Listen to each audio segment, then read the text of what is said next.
દૂધી અને ઘઉંના લોટના ભજીયા, જે બરોડાની એક જગ્યાના ફેમસ છે, તે આજે બનાવીશું. તેના માટે એક બાઉલમાં 1 વાટકું ભરી ઘઉંનો કકરો લોટ લઈ લઈશું.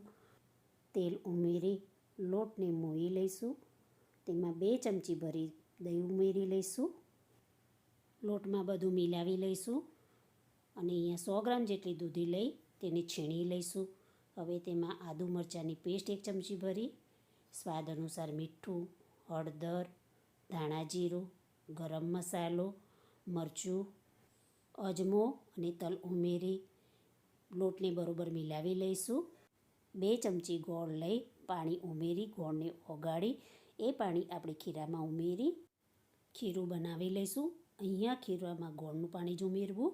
બધું બરોબર હલાવી થીક ખીરું તૈયાર કરી ઢાંકી અને થોડીવાર રહેવા દઈશું.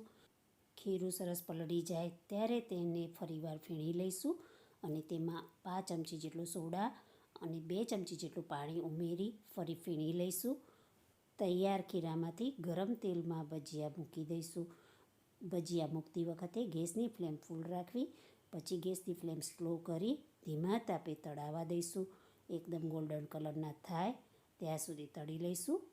ભજીયા તળાય ત્યારે તેને તેલમાંથી નિતારી બહાર કાઢી લઈશું. આ રીતે બધા ભજીયા તળી અને તૈયાર કરીશું. આ ભજીયા બરોડામાં લાલાભાઈના ભજીયા તરીકે મળે છે, જેને મીઠા મરચાંવાળી ડુંગળી સાથે સર્વ કરવામાં આવે છે. ભજીયાની નવી વેરાયટી જરૂર ટ્રાય કરશો.